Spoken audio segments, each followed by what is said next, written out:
This is Sound Up with Mark Goodman and Alan Light, the only music podcast that matters.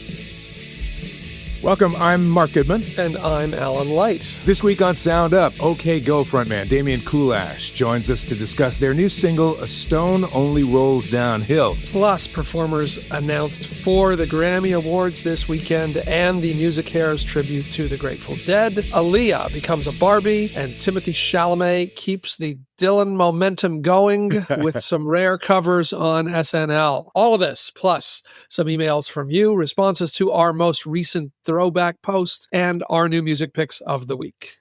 Before we get to all of that, each week on our socials at sounduppod.com, we ask a Throwback Thursday question. And this past week, the question was, do you know what this is? And this would be the photo of a 45 vinyl adapter, specifically the one that looks like the three snakes, which later became a logo for Spin magazine. We got some interesting responses. It's like an artifact. Yeah, you guys know what this is. Chuck wrote saying that's a turntable adapter for 45s/7-inch singles. Do I get a prize or am I just old? John responded, I just bought a new turntable and had to explain these to my kids. Yep. See, we shouldn't have asked for your responses. We should have said, show this photo to your kids and see what they say. Becky wrote, I wear one. It's an interesting conversation piece. I can certainly imagine wearing one as a necklace, or Roger, I know, has the t-shirt. Well, I've seen they're not plastic. I don't know. Maybe hers is plastic. Yeah. But they're really nice. Like they have them in silver. Yeah. They look kind of nice. Yep. Dave Bell said, I bought a bunch of them to decorate my cubicle, along with CD covers, a cassette tape mouse pad, and of course, an Elvis lamp. He's got it going on in his cubicle. He does. That cubicle be happening. Stacy Johnson Myers. I recently asked my 18-year-old that question. She didn't know for sure, but at least said it looked like it went on the correct contraption. All right, that's good. Worked out the logic that that it goes on the turntable. Yeah, figured it out. For some use, for something. Probably didn't make the leap to the 7-inch with the big hole, but at least got the gist of it. Alan, you never had to use one of those, right? Oh, of course I grew up with them. You did? Of course. Okay, because I'm from a pre-CD era. Well, come on. Here's the thing about that is that I grew up obviously in the age of 45s. I had a 45 record player. It had the big fat thing on there. Oh, it had it built in with the, That's what it was. You couldn't play albums on it. I didn't have that, but I had the 45 record holder. It was like this round thing with a twist top that came off, and you'd stack 100%. them on top of each other to make sure you scratched every single one of them. Right. Exactly. Well, thanks for those responses. We'll have to come up with some more artifacts. Yeah. Every Thursday we got some kind of question for you at the various Sound Up Pod socials. So check it out and let us know your thoughts and reactions. Yeah, much appreciated. All right, we got a bunch of music news. Let's jump right in. First up, Alan Light will comment on the Timothee Chalamet appearance on SNL. Tell me. I need to hear your response. Very, very interesting Saturday night from Timothee Chalamet, who was both the host and the musical guest on Saturday Night Live. And we didn't know was he going to continue the Dylan imitation from the film. He didn't do that, but he did play 3 Dylan songs in his own Timothee Chalamet voice and with pretty radically reworked arrangements, at least on a couple of them. Yeah. If you are keeping score, the first performance was a medley of Outlaw Blues from Bringing It All Back Home and 3 Angels, super deep, from 1970's New Morning album. And then the second musical performance, he did a pretty straight ahead version of Tomorrow Is a Long Time, a very, very early Dylan recording that was actually never on an album other than Bob Dylan's Greatest Hits Volume 2. James Blake, I knew the keyboard player was somebody, I couldn't recognize him. And then at the end, he did thank James Blake as his, musical collaborator on these performances. I was kind of surprised at that, no? I got to say, it was kind of weird. I don't know that there's a precedent for somebody. There have been hosts who have been musical guests before, or kind of more often music guests who also end up hosting. Right. That's kind of more frequent. is singers who then are in sketches rather than actors who sing. Mm-hmm. But I don't know that anybody's gone on and done songs that are in the part that they played, that they Right. are up for an Oscar for, but not different versions of them. But I thought they were pretty interesting takes on those songs, obviously pretty interesting selections, not songs that anybody knows who isn't a pretty heavy Bob fan. And I keep waiting for something around this movie or something around Timothee Chalamet as Bob Dylan to be really embarrassing and a disaster, and hasn't happened so far. But what did you guys make of it? Holy cow. I thought, I mean, I knew that I'd read that he said he was going to do Dylan songs. So that was fine. I thought it was great. I mean, overall, I came away from that show going, damn, this kid is talented. Right. He can do whatever he wants. I felt, especially on that second one. Tomorrow is a long time. Tomorrow's a long time. Yeah.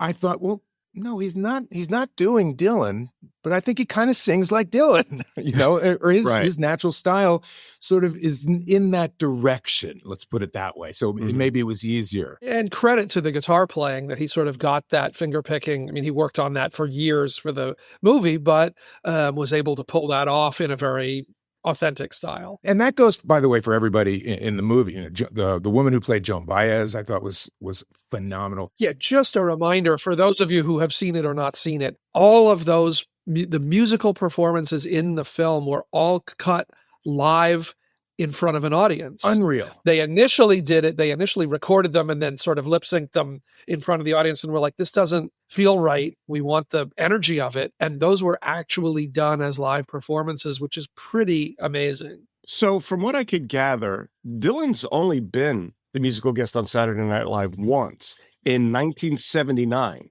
Everybody was speculating for this one. For the Slow Train Comin' album is the only time that he was on. That's right. And it was funny because prior to, Saturday Night Live going in, I was curious if Chalamet was going to recreate that performance and just do what Dylan did. But he definitely took this and made it his own. Yeah, I like that. I thought that cool sort of noised and kind of psychedelic outlaw blues that he opened with, which is a great song, kind of a throwaway, ridiculous song from Bringing It All Back Home. Yeah. But put some excitement into that. I thought that was pretty cool. Think Bob was watching?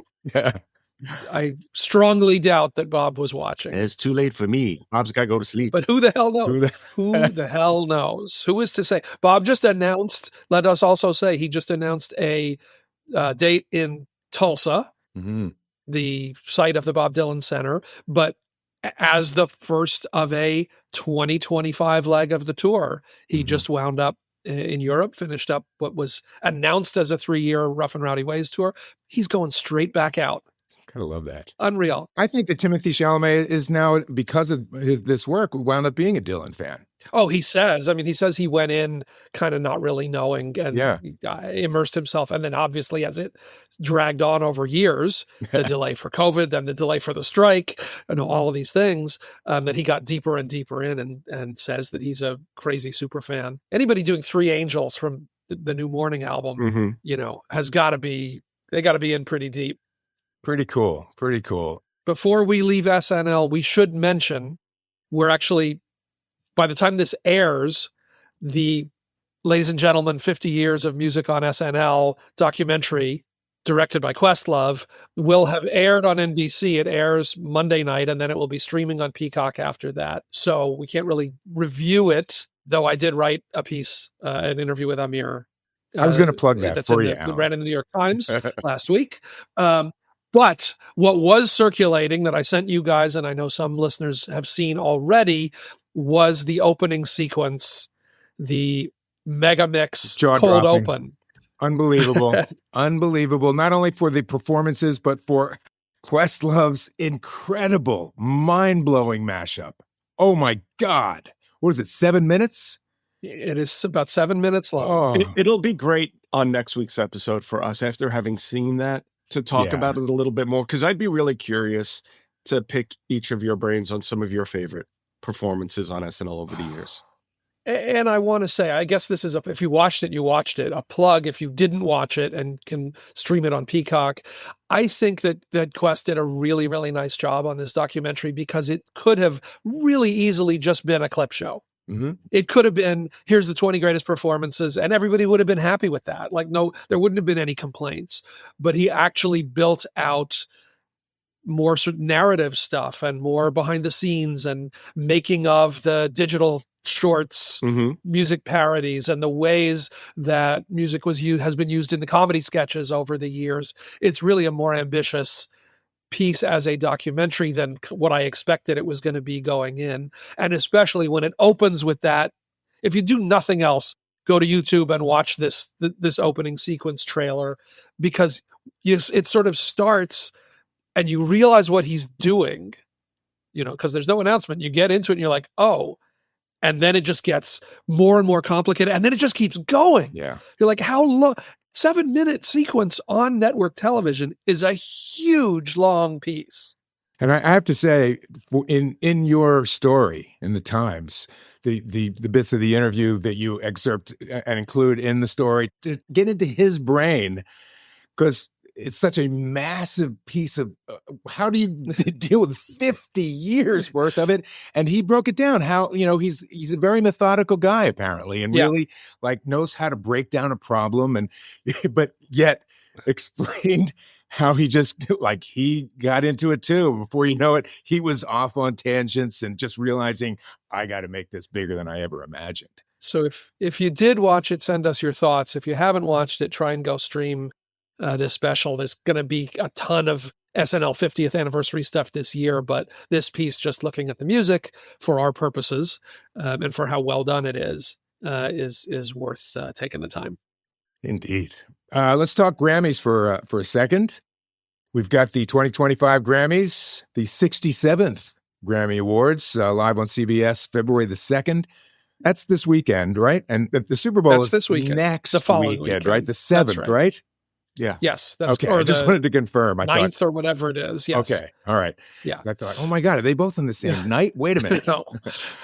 So a big show, obviously, and apparently, this is great news, that is reimagined to raise funds to support the wildlife relief efforts and music professionals impacted by the wildfires in LA. You can donate to the Recording Academies and MusiCares Los Angeles fire relief effort to support MusiCares professionals.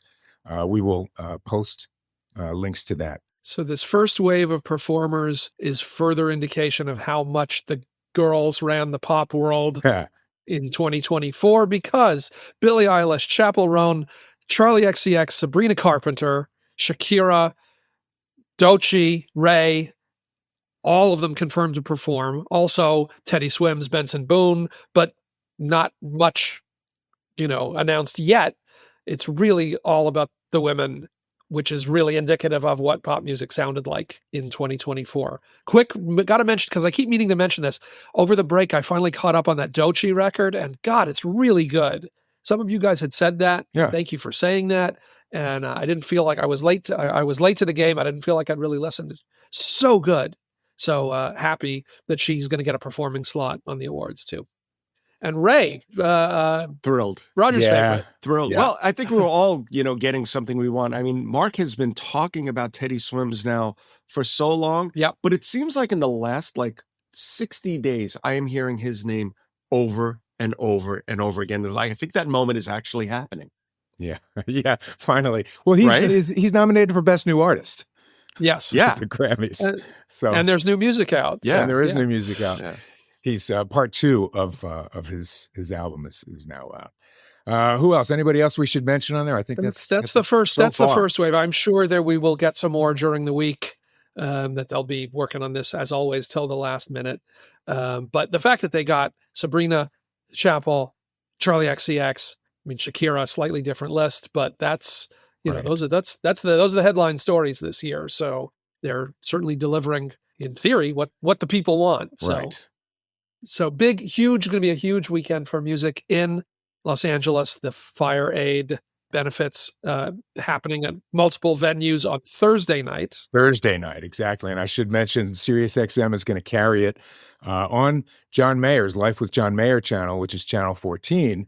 And John and Dave Matthews are going to be at, I forget which venue, at one of the venues. And from what I understand, are going to be taking the stage together. So a lot of people lined up for that. And so that's Thursday night. And then Friday night is MusiCares. Performers announced for the 2025 MusiCares Persons of the Year Gala. They're honoring the Grateful Dead, which, is there anything wild about that to you? I mean, I guess here we are, whatever it is, how many 50, 60 years later, these were the guys who were doing acid with the kids in San Francisco. And now they're getting this huge honor. I love it, but it's just from MusiCares, which spends a lot of their efforts working on rehab, and So maybe that is a good thing. I don't know. It's going to be a weird show. It's going to be a lot of dress code optional, maybe some hacky sack breaking out. So the Dead will be honored. Noah Kahan, Dave Matthews, John Mayer, and more performing at MusiCares. It is going to be a hell of a weekend in LA next weekend. Jeez.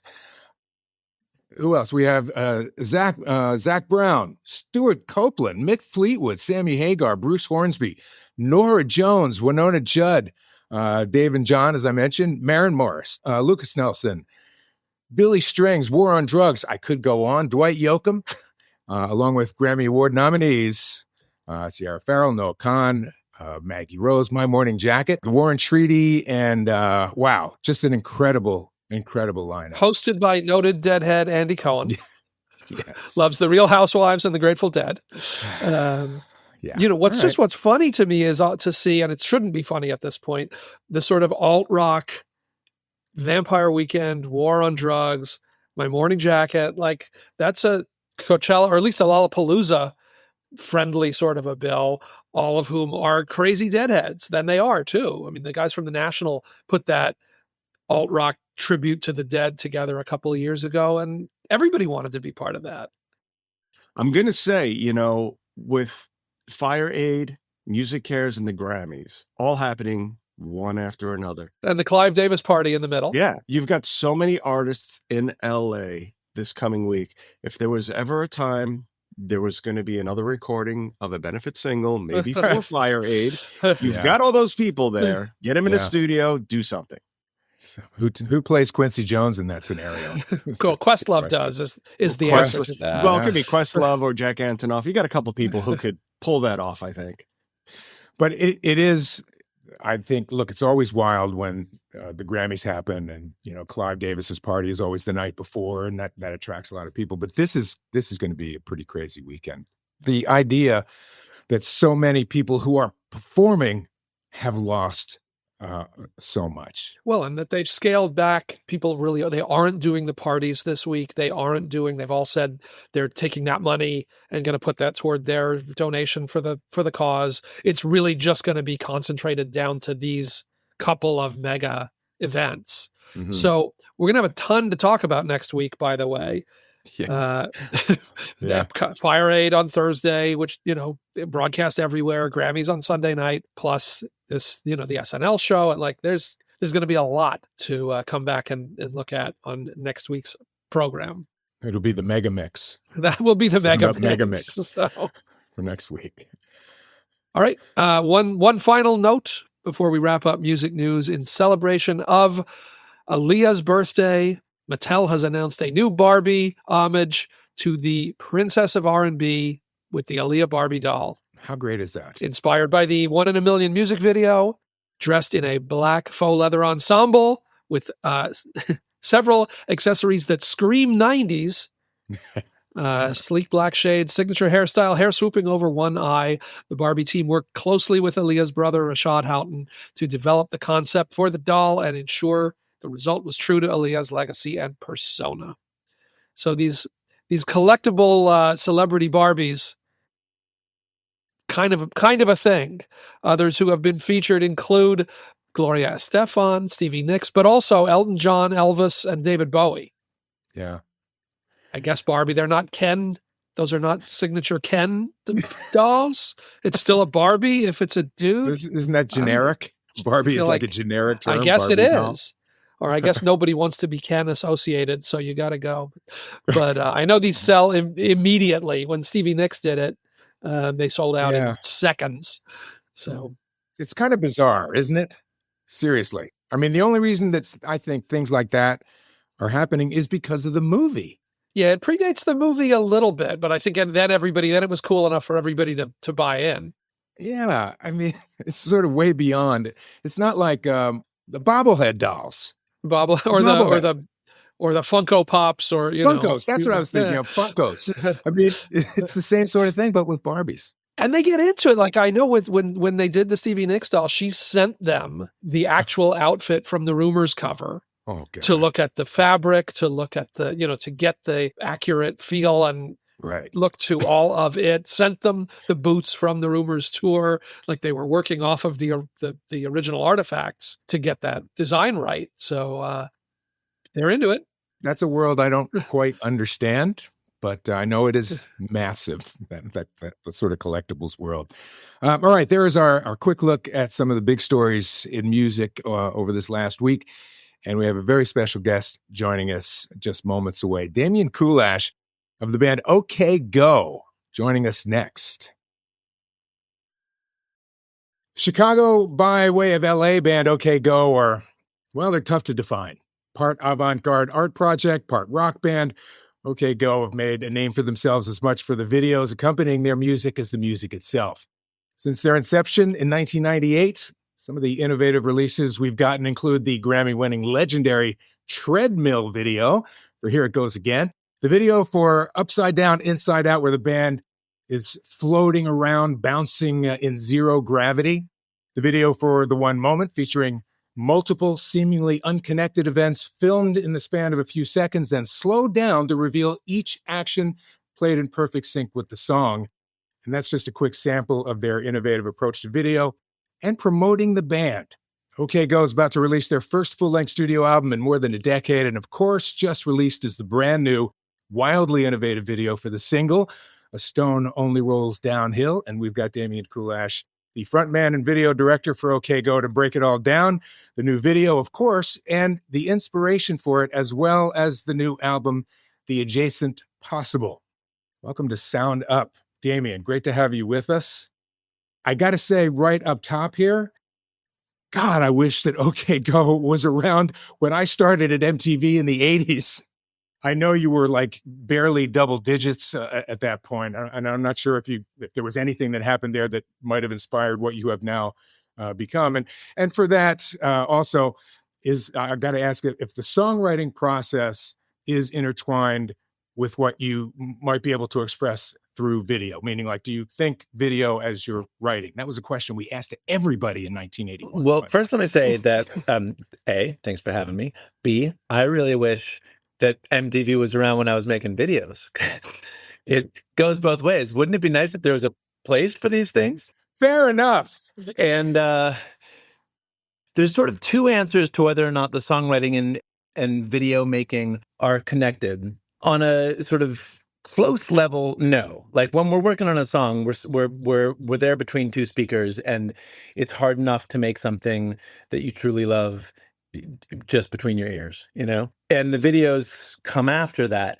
But it does all feel like it comes from the same place, and that one can't really exist without the other. Like, what's amazing to me from a filmmaking perspective is that we get to make these little things that are songs, if that makes sense. Like, the videos don't work unless they have the same ups and downs and the same sort of tension and release as the song itself. And I have made a feature film with my wife a couple of years ago, and making a 90-minute narrative film has so little in common with making our videos, because you're always following a totally different through line. And when we're making these music videos, it really is about the feel. It's always just about that feeling, the same way that the song is, So as Mark said, it's been over 10 years since there's been an OK Go album, and you're coming back out into a very different world, and even just a very different media world, video world, distribution world, all of those things than where you left it. Does it change your attack, your thinking that, TikTok didn't exist the last time there was an OK Go album? We didn't have the whole notion of creators as a sort of a universal ID for people. When you look at that landscape, does that change your ideas or your mission at all, or you do what you do and then figure it out down the road? Do you guys think of yourselves as creators? I don't think I've ever thought of that word. I have never thought of myself as a creator. Yeah, I just like it's interesting that I think maybe 15 years ago, like when like the sort of maker movement seemed to be starting up, Yep. or in full swing maybe by then, that like the idea of everyone being a creative and a creator was so buoyant and like such a beautiful and democratic thing. And now I cringe when I hear that, like when I hear content or creator or whatever. And it all makes sense. Like I can't, it is so snotty of me to feel that way, because the truth is that like it is a beautifully democratizing thing on a lot of levels. And more than anyone, sort of believe in the dissolution of all these creative boundaries, and how music doesn't need to live in this box, and film doesn't need to live in that box, and writing doesn't need to live in its own. But all the same, the what it really feels like is like a euphemism for the attention economy, which itself is like this. Just it's like it's preying on our like our addictive impulses to just keep on scrolling. And well, anyways, it is obviously a very different world than last time we released an album, and I don't know quite what to think about it other than to just sort of dive in. Like, it is the biggest difference in my mind is that we are now primarily listened to and watched by algorithms. And those algorithms are, of course, reflections of some of real human emotions on some level, but they're filtered through a lot of assumptions and biases and commercial concerns. So it's just so weird to me that like that when we make something, the whether or not it gets to people has to do with less with what like individuals feel about it and more with how well it games a particular algorithm. So weird. And you write, you Oof. deal with this. You sort of write, if not about this, kind of at this on the album. We were almost done with the record, and I realized that it was like it's very earnest. It's very very sad and very hopeful in different parts. It's very like it's a very it's the record I am most proud of that we've ever made. It feels very representative of us, and I love it. I'm really really really happy with this record, but it did feel like it was missing a note, because it's just such a ridiculous time to be releasing a rock and roll album when you know that AI is coming for us all, right? Like that it's all changing so fast. It feels like releasing a lovingly made flip book like at the beginning of film, like whatever comes next, it's coming fast. And this sort of model of rock and roll that has existed for, roughly a century is changing. And so I just felt like we had to write a song to the algorithm itself, or to the beings that will exist after the singularity, whatever that is. Just the idea of something that can sort of like what happens if you know all things simultaneously, right? Like if you're a digitally connected AI and you can hear all music at the same time, how could you possibly enjoy it, right? I mean, but that's the idea, right? We're all going to like get neurally connected. Just be able to process. So yeah, the first song on the record is written for them, not for humans. It is a bonus if humans get it, like it. But I felt like we needed to write a little like prolepsis that was sort of like, we know this is ridiculous to write a rock and roll album right now, and yet it's what we care about. It feels like, based on not only what you just said, but everything that we know about the band up till now, it seems like the band, or I should ask, was part of the idea. I mean, you graduated with a degree in semiotics. So, I mean, was the idea for the band in some fashion, as you were starting it up, to have there be some sort of other, a video thing combined with the music? Was that part of it? Or whatever. Was it a science project on top of right. a band, right? I would like to take credit for that, but I'm not that well planned in my life.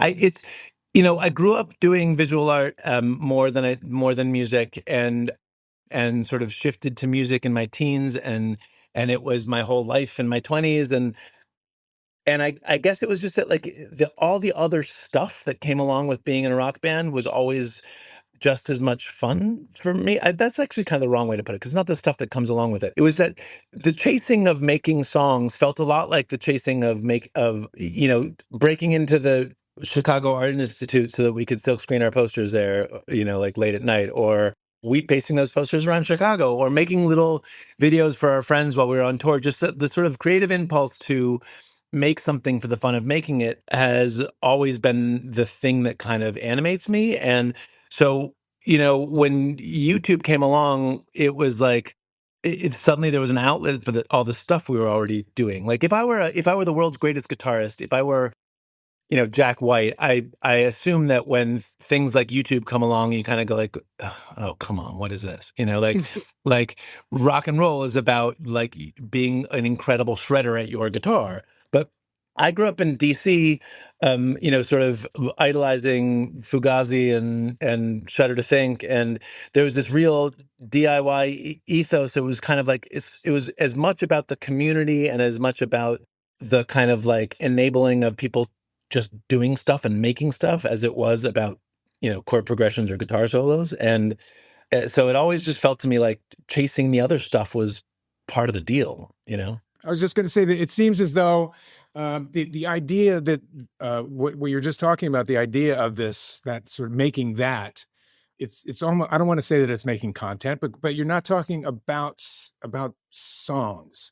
We're not having a conversation about songs. We're talking about something broader, I suppose. I guess that's the right word for it. And I want to talk not just about the video stuff with you, because I feel that that stuff gets left behind. The music gets left behind in a way.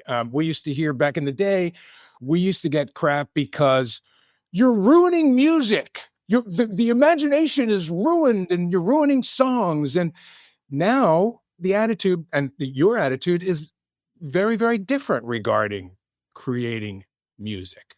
Well, I have spent so long fighting that basic response that's sort of like, yeah, but doesn't it undercut the music somehow? I have got this sort of set of defensive impulses that goes like, no, it's all like, this is all part of our creativity, that I probably made that worse for us, in the sense that like, I do care about the music on its own. I do love this. Like, I love this record more than I have loved anything we've made in a long time. And it doesn't mean I don't want to go make videos, but I should probably learn to stop defending the videos and just talk about the music, because I really do love it. And it's this weird double-edged sword where we've gotten to have a 20 plus year career because we found our own niche. But it's like, if you don't have the sort of stamp of approval of a proper music industry on the just the audio file, we're somehow lesser than or something. And I this new record is very stylistically diverse. It's like, I mean, we sort of get generally classified as like power pop, or like rock, or sort of like new wave or something like that. I mean, as if new wave has been new in 50 years, but there are songs on here that sound to me like they could be, from the 50s, and songs that feel totally contemporary to me. And I love trying to feel that all as one whole, if that makes sense. Yeah. So is there a through line then with the music that you've written for this record? The clearest through line for me personally is that I'm a parent now. And a lot of that changes everything. It really, really does. And like, I have heard so many interviews where someone's, talking about their kids or whatever. And I'm kind of like, oh, come on, like, give me a break. But, and I don't want to be one of those people who's like, oh, my record's great because I'm finally in love, but the truth is that for me, like, having kids was a little bit like that dream you have when you're, that recurring dream where like you're in your childhood home and a wall opens up and there's a room you've never seen before.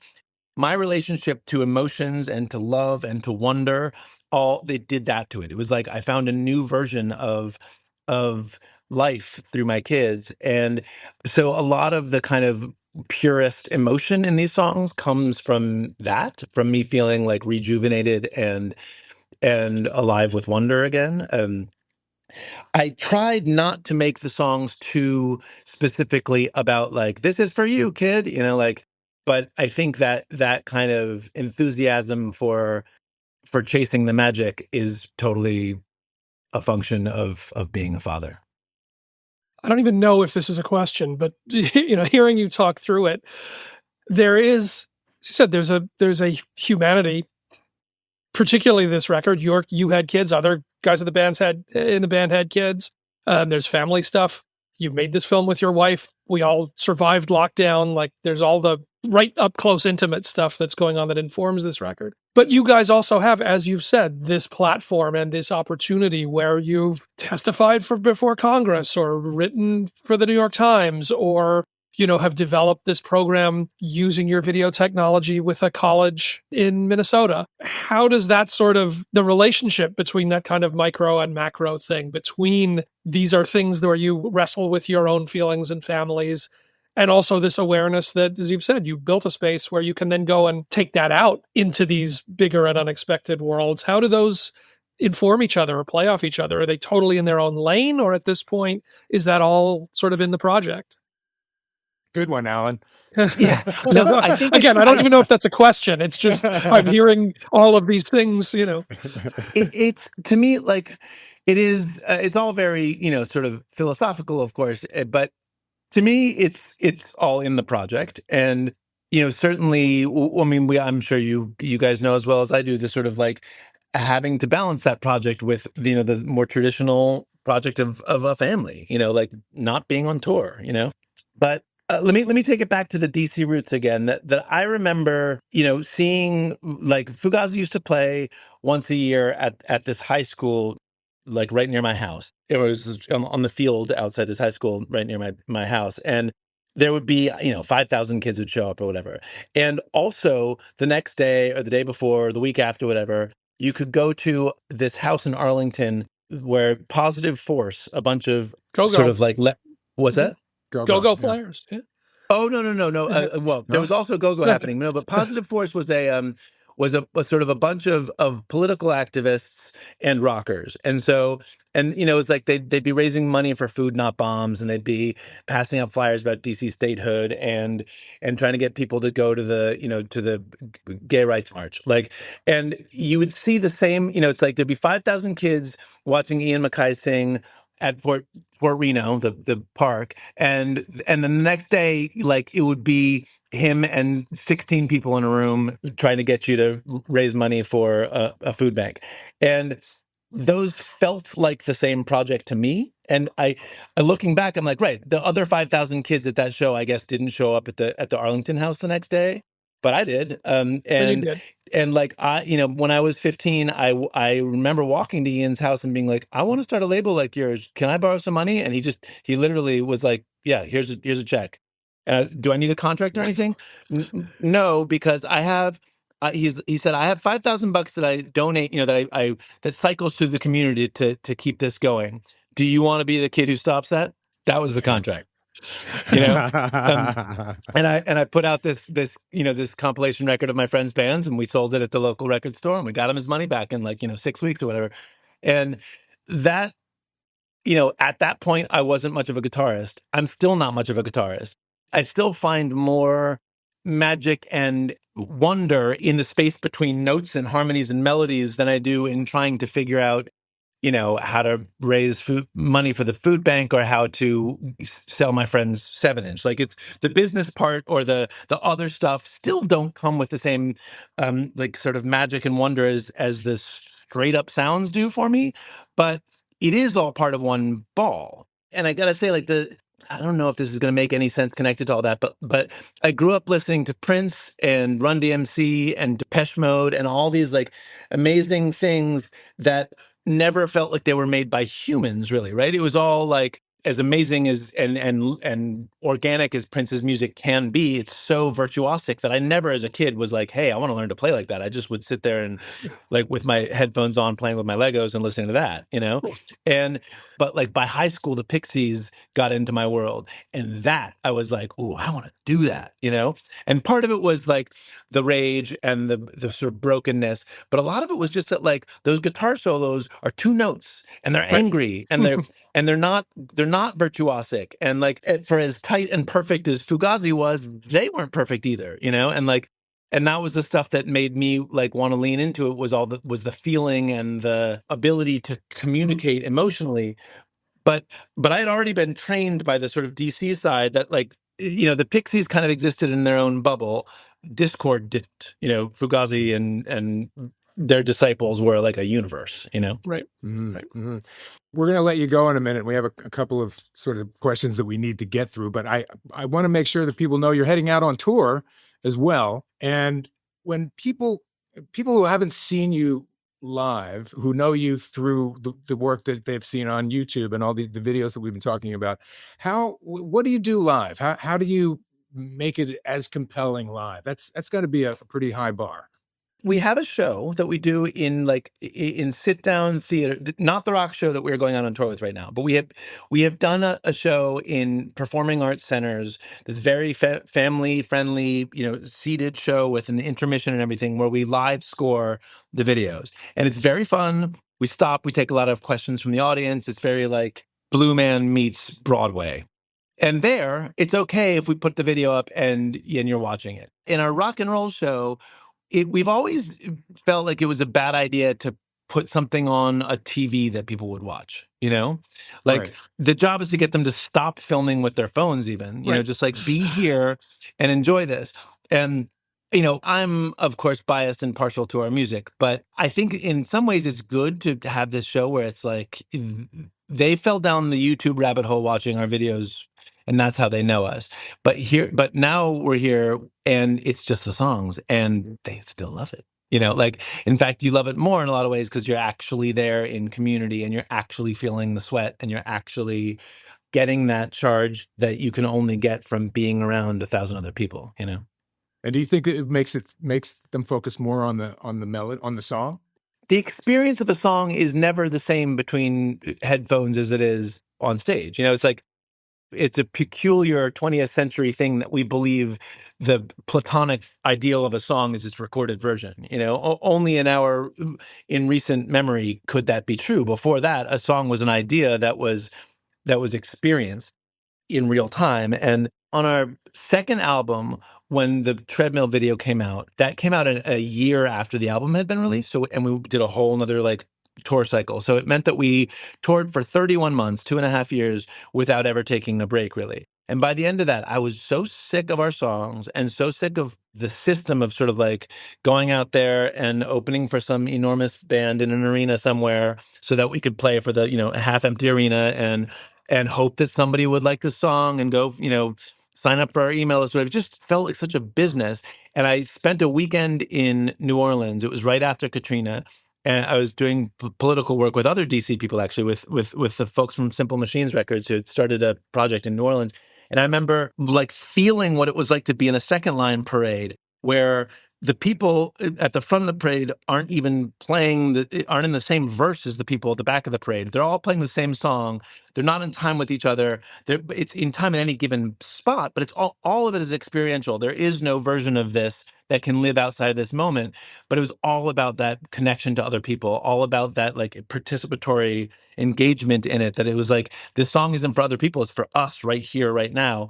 And that is what a rock show should feel like, not like I'm here to sell my album or I'm here so that you get to watch the video. And we're not going to like take all of Brooklyn on a parade, because we don't want to be on stage. But we do hope that we can get that room full of people to be here now and feel drunk on the music. So are you locking up their phones then? Jack White does. No.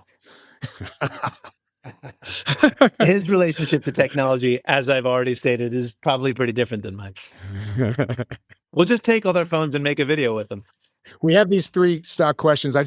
Do you have a release date for the album that you can give us? And do you're going out on tour? You want to just say when that tour begins? And the tour begins in April. The album comes out April 11th. It's called And the Adjacent Possible. We have more singles on the way before that. And hopefully, like, we're working on another big video for the release date, we hope. And I'm really, really excited about it. So are we. We got this lightning round for you. All right. First question is, Damian, what is the last song you listened to? Maybe minutes before you came on with us. It was Mellow Mood, Bob Marley. Huh. Nice answer. Okay. What was your first concert? My first concert was a hip hop radio show for WPGC in Washington, D.C. And guess who was opening? MC Hammer before he had a record out. MC Hammer, Wow. pre-Hammer time. Yes. Yeah. So, and who headlined? Headlining was Bobby Brown and Patti LaBelle. I think Patti LaBelle second to last and Bobby Brown last. Love that. It's a little bit of range. Okay. Yeah. And third of the big three questions. Which song of yours will you never get tired of playing? This Is How It Ends. It's on the new record. Oh, and of ones people could have already heard, Skyscrapers. All right. There you go. Love There's that. your big three. Love it. Damian Kulash. We appreciate you taking some time. I wish we had like another hour or two. Well, it takes me that long to answer one question, obviously. Sorry. I'm really glad that we finally got a chance to have you on. Yeah. I've been looking forward to meeting you for many, many years, and I'm really looking forward to this new record.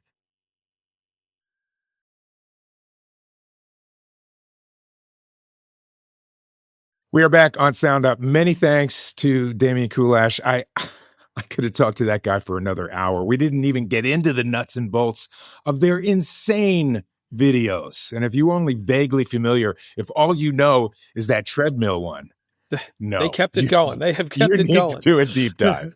So, as always, we love hearing from you, our Sound Up Pod Squad. And this week, we got this concert review. Hello, Sound Up Pod Squatters and esteemed hosts. It's Eric from Worcester, Mass., checking in with a concert review. This past Friday, January 24th, I got to see David Gray's very first show for his 2025 Past and Present Tour at the MGM Fenway Music Hall in Boston. I happened to score front row tickets just a couple of days ahead. I'm not sure if that's good or bad. I know I was going to say that I don't know if he mentions how full the room was or was not from that information. And he did say he won them like in a radio contest or something. Although he's had 13 total studio albums, at this concert, the 2-hour, 24-song set contains songs from only 4 of the 13. His brand new album, Dear Life, plus the 3 that made him the most famous over the late 90s and early aughts. Yes, of course, White Ladder, the most represented album with 7 tracks from that album being part of the show. It was the perfect set list for me since it drew heavily from my 3 favorite albums of his. The show was a pleasure. David and his band came to play and to please all. They played all the big hits any fan would expect, all represented, plus plenty of deep cuts from each of the 4 albums, not to mention a few interesting covers. Highlights of the night included, of course, his biggest song, Babylon, which had all 4,000 people on their feet and singing along. And also when he broke out into Depeche Mode's Just Can't Get Enough during the encore and had the venue feeling like an 80s new wave dance club for a couple of minutes. Lastly, he looked and sounded amazing and seemed so happy to be there and touring again. It was evident that he takes so much pride in his work and his performance. Plenty of fun stage banter, told a few stories about his songwriting process. Thanks and happy 2025. It's Eric, whose last name I'm not going to attempt, but thank you, Eric, from Worcester, Mass. All 4,000 people, I guess, means that, I don't know what the capacity is, but it sounds like I did okay, even though he landed in the front row day before the show. Yeah, that's all right. I haven't seen him live since the album. Really? No, he's been through a couple of times. I know, a bunch of times. We had him on our show on Sirius. Yep. A couple of times. So we did, and I saw him when we had him on. He had a new album out at the time called The Mutineers. Yeah, and it was one of those shows where he did the whole album in its entirety, then did a whole set of hits. So interesting. And really, his vibe. It was the first time that I had met him when he showed up on our show on Sirius XM, and what a sweet guy. Really, really warm and genuine. So that comes across on stage, apparently. All right, we ready to leap into new music picks of the week? Do that as we do every week. Alan, kick it off. I can kick it off. Okay, a couple of rock songs we'll go with. A new single, I think it's the third, it's at least the second from the upcoming album by Sam Fender. who remains one of those who remains a much bigger deal in the UK than he has been here, though he's got a devoted following here. He's great. He is great. But he's really good. Inevitably, invariably, I think to his annoyance, always tagged as, the younger British Bruce Springsteen. Yeah. And sometimes, there's really no way around it. This song, I will say, is less. There isn't a saxophone. It isn't sort of big, rousing, anthemic. It's a little more atmospheric, rhythmic kind of a song.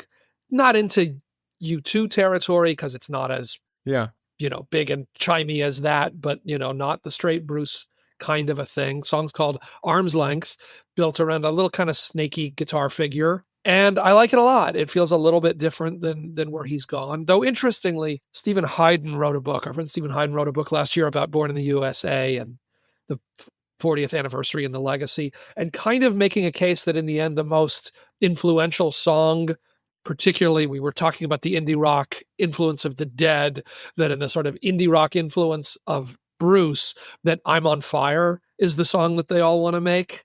Like more than writing Born in the USA, right. They like that kind of simmering, that side of Bruce. And this, you kind of buy it listening to this song because it's got a little bit of that kind of feel to it. So looking forward to the full album from Sam Fender, but Arm's Length is the new song. And then new song with a new album from Larkin Poe, the Lavelle sisters, and nothing profound, not a great lyric. It's called Easy Love, and it basically is just what you think it is, but with a big slide guitar all over it and a big kind of chunky riff that it's built over. It's kind of a stomp, and these women know how to do that. Really fun song, and they keep delivering the goods. So Larkin Poe, Easy Love, I think it's called Easy Love Part 1, is actually the I don't know if that's the single edit or the single taken, but that is the song that I got. Is that a nod to James Brown or something? Yeah, I don't know if that's go back to your 7-inch single with your, the adapter that we were talking about, flip it over and you get part two. Part 2. I'm glad you picked Larkin Poe. I love that song. I love those guys. They're in my column of artists who should be bigger than they are. It's a tough sound. It is. To get much bigger in the world right now, but certainly live. I know I've talked about this a lot. I saw Keith Urban bring them out just in the middle of a show, like not opening. They weren't announced. They just came out. He's like, "Hey, friends are here, Larkin Poe," at Barclays Center in Brooklyn, and they came out and just burned the place to the ground, like unexpected. No, he stayed out and played with them, but just doing one of their songs, and everybody went crazy. So they can work at that scale. It's cool, very cool. All right, Roger. Yeah, so Kesha dropped a new song. Loving that. Where are you guys on Kesha? Are you fans? I love Kesha. I know she's weird, and there was a weird period, I think, in the middle. But because I like that trashy sort of dancey stuff that she does. So do I. And I think that whole, she's not your average artist, and she can be kind of odd. She can be a bunch of different things. And I think I've kind of not paid attention to the last album or two. Do you mean because of the lawsuit or? No. Just she seemed, I don't know, it's kind of like in that, same way, like I'm not going to really pay attention to a new Katy Perry song or something, and guess I never really gave her enough attention even early on, even though I did like a lot of the earlier songs. But this new song is a Diane Warren penned track that is from the Diane Warren Masterclass documentary about songwriting. It's called Dear Me. And Diane Warren told Rolling Stone, when I was thinking who would be the perfect artist for this, I could think of no one better than more authentic Kesha, Warren said. And it's as expected, it's a ballad, but it's one of the better ballads I've heard from Diane Warren in a while. Diane Warren, famously constantly nominated for a Grammy for every soundtrack song she's written, never won an actual Grammy for a song. She's been given an honorary Grammy award, but never won a Grammy for one of her specific songs. But I think if any song of recent time has a shot, it's this one.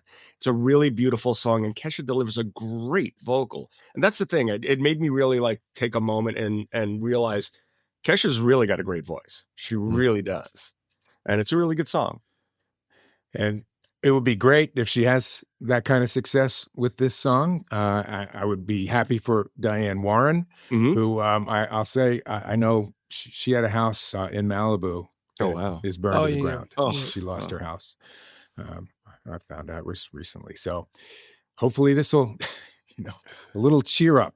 Yeah. And Kesha's due to release a new album this year. I don't know if this song will be on it or if it'll just be part of this soundtrack. All right. I got this one. This is one I just stumbled across. I go to so many different places to look for music. I think I found this one on Bandcamp, but I could be wrong. Could have been Spotify. But the artist is named Mehro, all lowercase, MEHRO.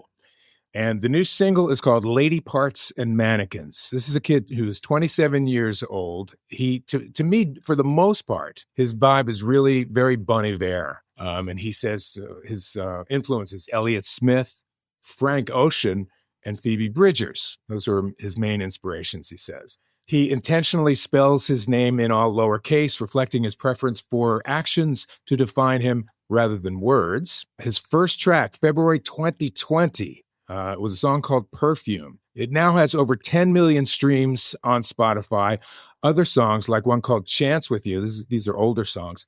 Chance With You has over 100 million streams. San Diego, Phoenix, Austin. Dates with Mehro coming up in March. Lady Parts and Mannequins. This tune is really cool. It is not at all Bon Iver-esque. It rocks.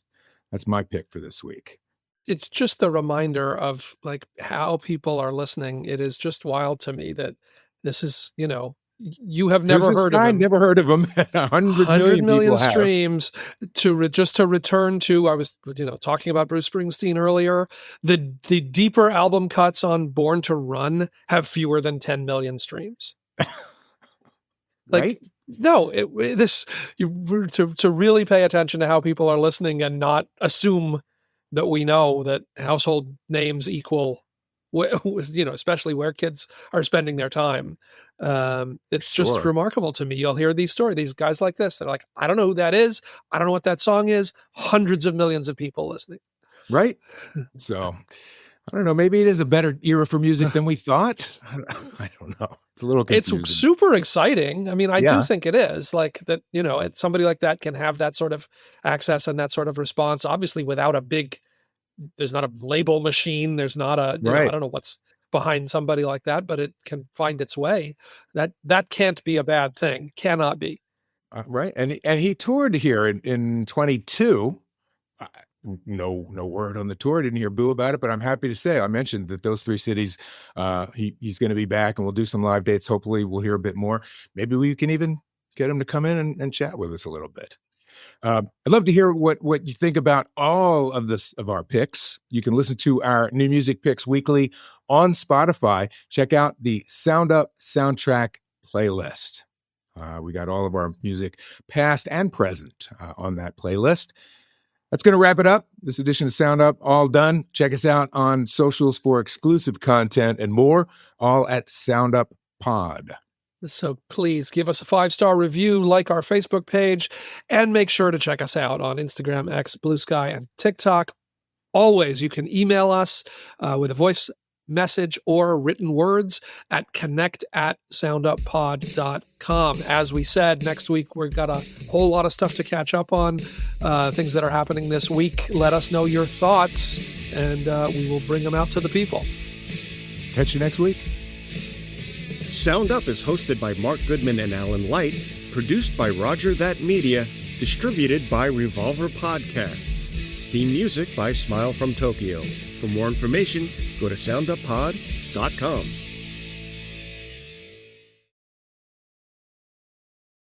Roger that.